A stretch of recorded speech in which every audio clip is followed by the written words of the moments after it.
Life doesn't happen to you, it happens for you. Sometimes I think that's the only thing that's important, really, is just letting each other know we're here, reminding each other that we're part of a larger self.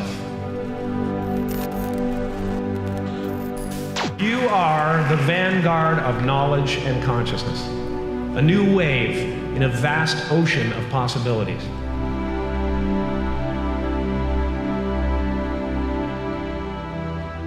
On the other side of that door, there's a world starving for new ideas, new leadership.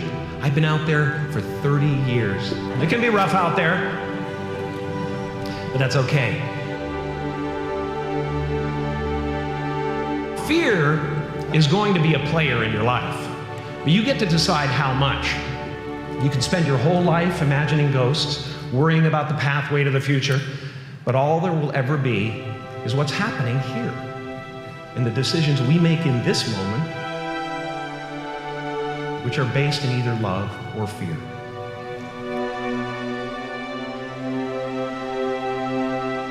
So many of us choose our path out of fear disguised as practicality. What we really want seems impossibly out of reach and ridiculous to expect, so we never dare to ask the universe for it. I'm saying I'm the proof that you can ask the universe for it.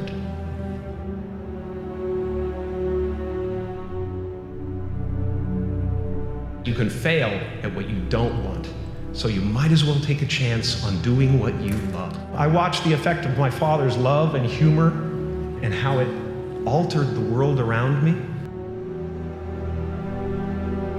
And I thought, that's something to do. That's something worth my time.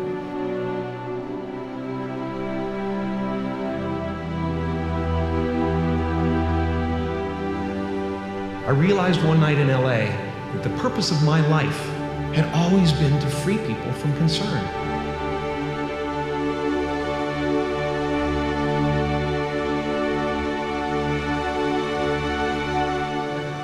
How will you serve the world? What do they need that your talent can provide? That's all you have to figure out. The effect you have on others is the most valuable currency there is.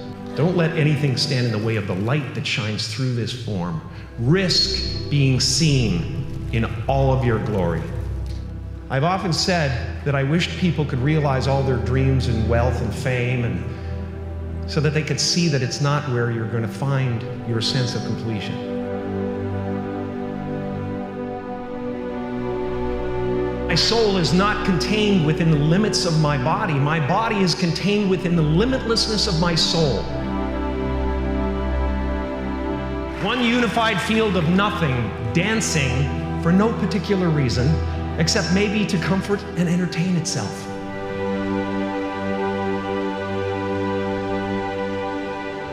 The imagination is always manufacturing scenarios, both good and bad, and the ego tries to keep you trapped in the multiplex of the mind.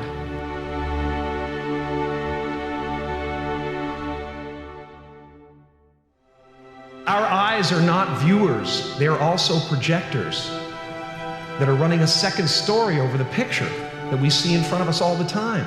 Fear is writing that script, and the working title is, I'll Never Be Enough.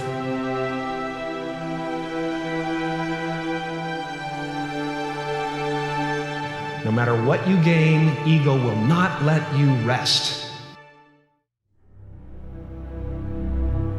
It will tell you that you cannot stop until you've left an indelible mark on the earth, until you've achieved immortality. Relax and dream up a good life. It's just about letting the universe know what you want and working toward it while letting go of how it comes to pass.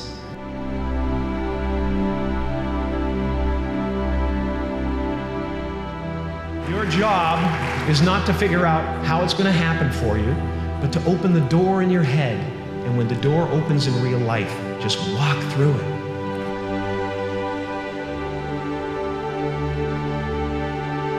And don't worry if you miss your cue, because there's always doors opening. They keep opening. Take a chance on faith. Not religion, but faith. Not hope, but faith. I don't believe in hope. Hope is a beggar. Hope walks through the fire and faith leaps over it. You are ready and able to do beautiful things in this world. It's our intention. Our intention is everything. Nothing happens on this planet without it. Not one single thing has ever been accomplished without intention. I was a little kid, and I would sit there and I would try to figure out what it meant, what it was all about. Why are we here? What is this? And one day I read something from Buddha that said that all spirituality is about relieving suffering. There are generations growing up right now who are learning to lie, that lying is okay, that you're supposed to hate half the country. You've got to get back to a place where we realize that a vote is not who you are. What we're doing, why we're building these abstract scaffoldings of who we are. You know, I'm a Canadian American, and I'm this, and I'm that, and I'm a Catholic, and I'm that, and it's all abstract stuff. And when you drill down, there's no you left. I really cherish that, and we are all one thing. Freedom comes in there only being one you, and it includes the table and the computer and the ocean and the trees. You try to breathe without them, you know, you can't. I was in my studio painting in New York one time. I took a walk for a couple of blocks and I found this wonderful little park where these guys were playing soccer. Watched these guys play soccer. I watched this guy chasing the ball. And I went, that's it. I was compelled by that guy who was so involved with getting the ball. All sports work, you know, all art works on the same level, and that is presence. Meisner, one of the tenets of his technique is that if you are actually interested in what you're doing, you'll be interesting to watch. And that's why we watch babies, because they discover things for the first time.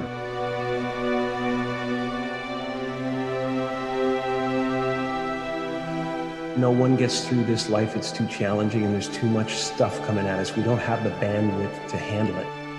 We have to find ways to escape it. We have to turn the gadgets off. We have to find moments in nature. Meditation is helpful, really helpful.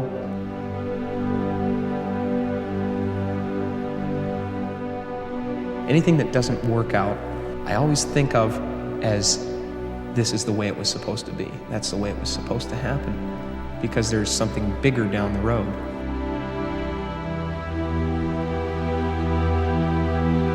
I'm finding that people are, for the most part, accepting of another kind of way of looking at things or letting go of a character.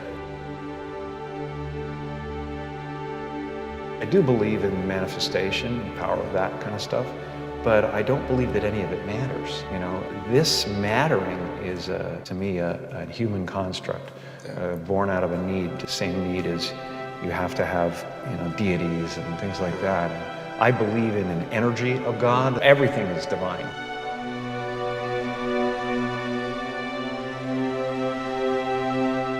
It's been a part of the evolution of ego is to spend your first half of your life acquiring and adding, thinking you can add to yourself.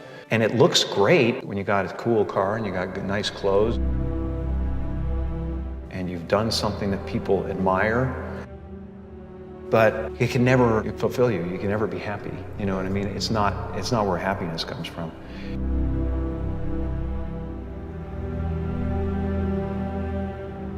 The feeling of wholeness is a different feeling than meanness.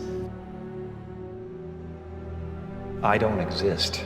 They're all characters that I played.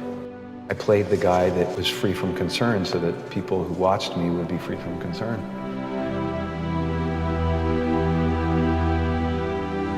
I'm not trying to tell the people how to live their lives. I'm just having fun trying to transmit that to the audience and trying to get people to feel that.